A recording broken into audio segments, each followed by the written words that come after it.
Hey guys, Rob from Georgia here with you, aka VHS82 apostrophe with episode number, can it be 18? Man, we're getting close to number 24 and the end of season 1 and launching in, of course, into season 2 sometime in November, I believe it is. But episode 18, Miracle Man.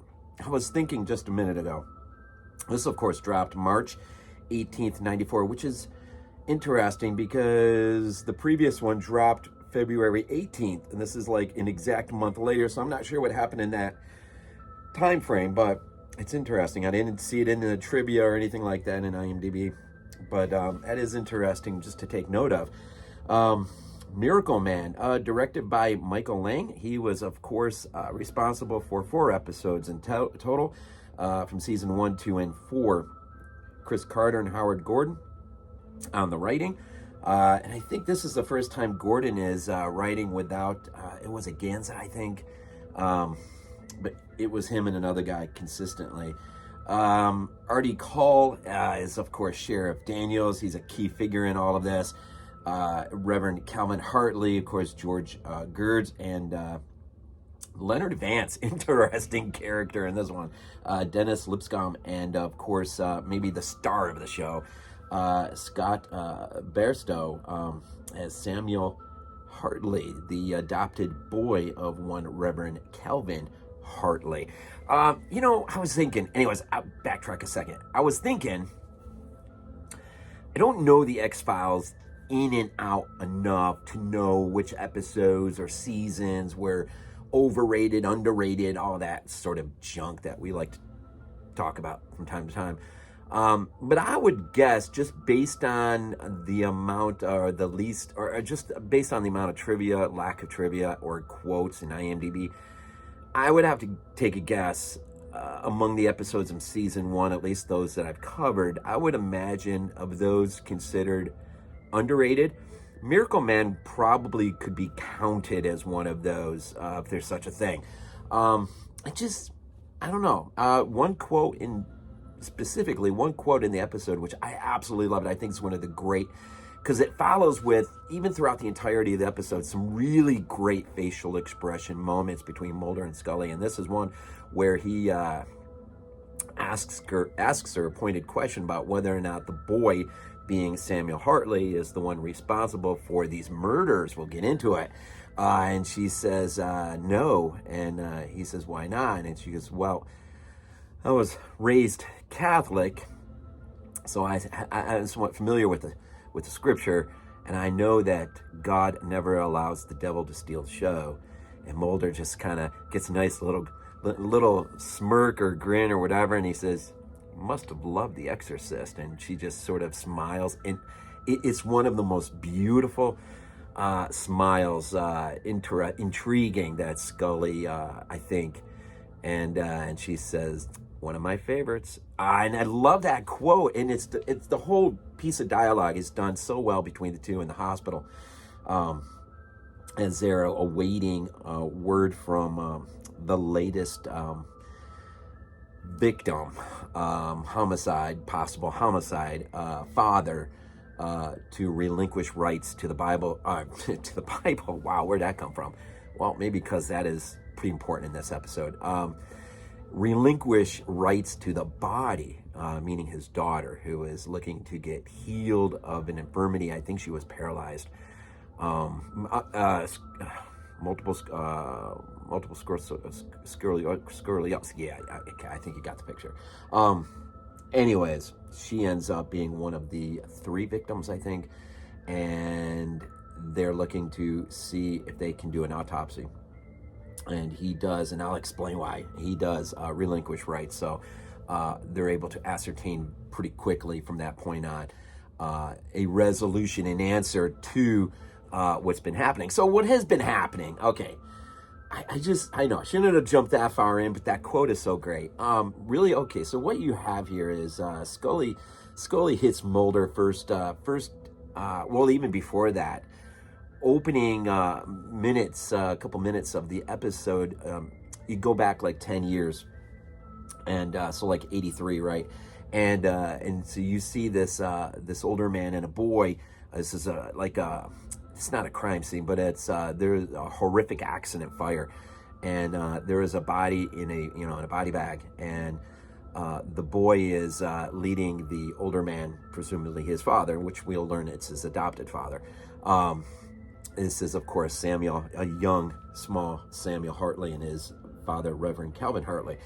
And as they approach the body, Dad unzips the body bag, and the boy begins to proclaim a word of healing over the body. Well, one of the firemen quickly comes and tells him to get away from the body, and the father sort of presses the point that, well, if the man is already dead, then what harm can the boy do?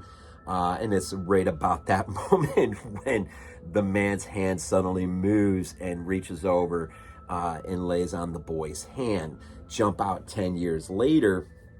So Scully hits Mulder up with an interesting case that's landed on her shore.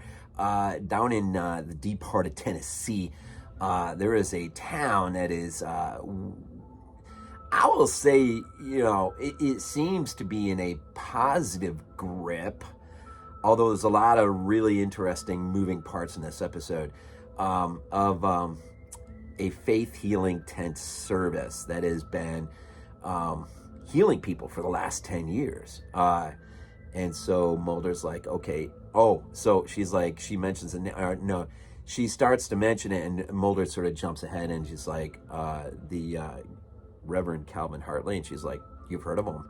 And so Mulder's well endowed with the case. He's familiar with the healings and stuff that this boy has apparently been doing over the last 10 years. Well, problem though is there's been like two assumedly assumed homicides as a result of supposedly when the boy lays, now he's grown up, of course, 10 years older, when he lays hands on the person wanting healing, there's been 2 deaths associated with his touch. So rather than the healing for whatever infirmity, the person has died. And as a result, the sheriff, who has long harbored resentment and anger over the exploits of this reverend, who he remembers was a day when he was collecting pop cans and he was just sort of a person nobody really listened to. But then his adopted boy, who he found near the muddy river, the Mississippi, and the Reeds apparently took ownership of the boy, raised the boy. But this boy comes with a gift, this gift of assumably being able to heal people. And for 10 years, there really hasn't been a question as to whether or not these are legitimate or not legitimate. The question suddenly raised is the boy responsible for these 2 deaths and soon a third? But that's interesting. So Mulder and Scully show up on the scene, and they start, like any other case. But they realize that soon there is there's definitely some manipulative forces going on. The boy, as a result of the deaths, or at least the 2 up to that point, feels as though he has muddied up the waters of his faith, and God, as he can give, will take, and has taken. And so rather than heal, he is responsible for killing these individuals. But is he? That's the question. And that I love this episode because there's a bit of a gialli in here. If you love Italian cinema, Italian gialli, Dario Argento and Lamberto Bava and Fulci, and just the old days, man, of great gialli cinema. Now, I'm not going to say this is the most iron or tightly written script. It's pretty evident as you move your way through it that the antagonist is not who you think it is. And if you're familiar with Italian gialli, well, it's pretty obvious, I think, to you who the antagonist may be. So that's one major component. Another component is, of course, remember in an episode 2 ago, Scully was dealing with the effect of Durup's character in the recent death of her dad.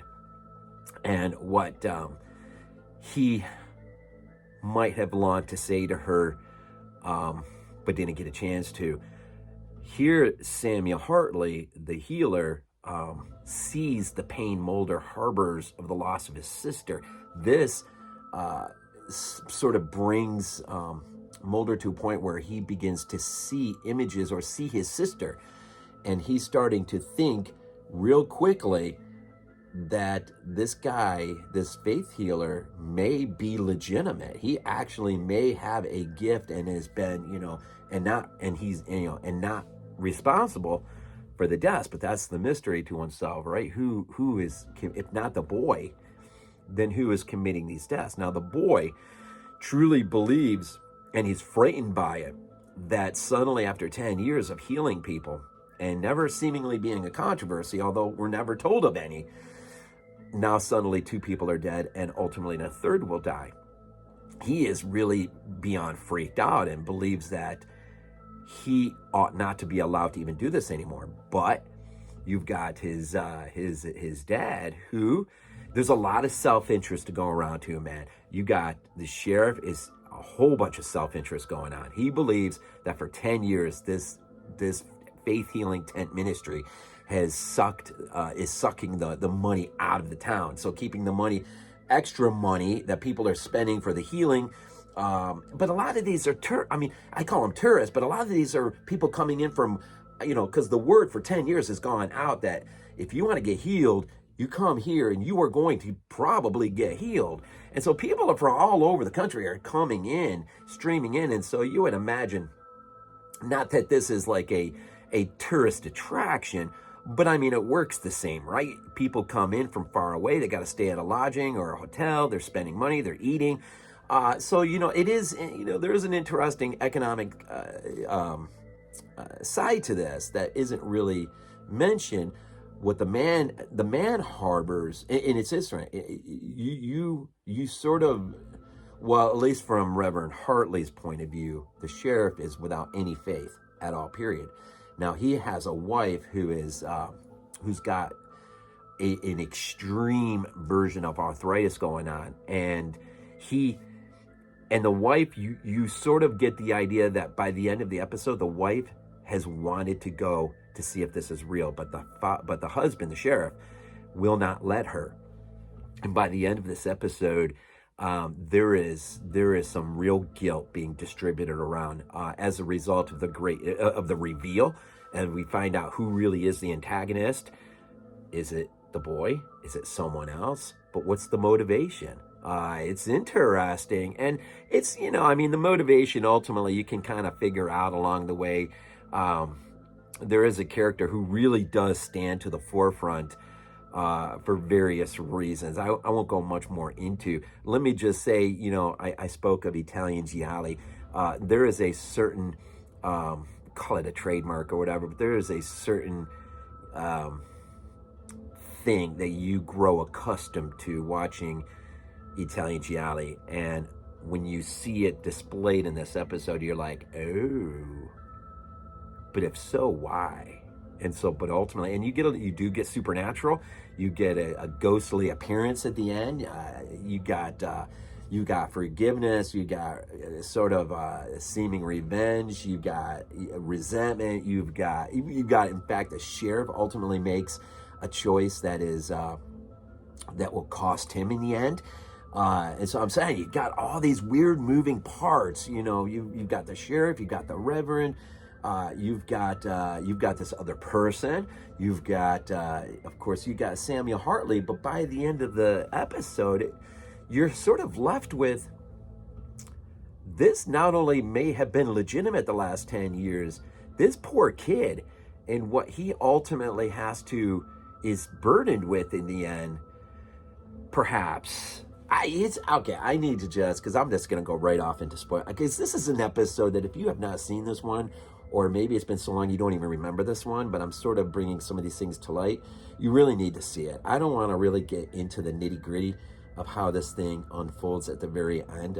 It just, for me, it's one of the more satisfying episodes because I love how everything is handled, whether it's the the faith tent healing services, whether it's Scully's Catholic faith, whether it's Mulder's struggle with a sister, whether it is the good intentions of both Samuel and his father, although there's self-interest involved, with tent healings that become renowned, it becomes a lot of wealth and money, which if showed rubs a lot of people the wrong way, and I don't blame it.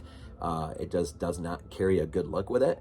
And of course, the sheriff harbors a lot of anger, and somebody else too harbors some real anger deep down inside. It's interesting. And so some of you guys are following this series with me, watching it, and so you know exactly sort of what I'm kind of hinting at ever so subtly. But the bottom point is, and I would assume this episode is probably underrated. I don't think it ought to be. I think there's a lot in here to think about, to smile, to it's just, Mulder and Scully keep on growing closer and closer in the respect from one another. The autopsy, there's an autopsy scene that's really pretty cool. And Mulder, how he handles some of these things, some of the conversations he has, whether it's with Samuel or even Sheriff. In fact, there's this great moment towards the end where Mulder begins to walk away from the sheriff, and he just sort of says, "You coming, Sheriff?" And there's this bit of authority that comes that I don't know if we've really quite gotten yet, where you just, I don't know, it's neat. There's a lot of neat things going on in here, but anyways, I guess I'll just stop there. Great cast. I thought the heavies really brought it.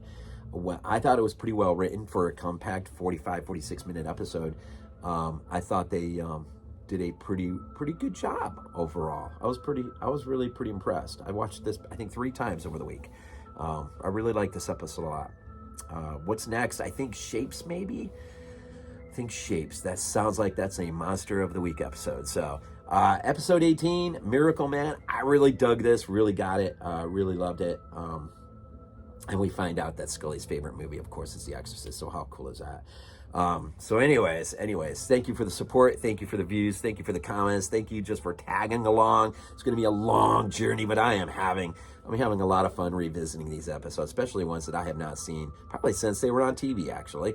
So anyways, man, as always, go Bills. This is not a dream. Not a dream. We might be useful to you.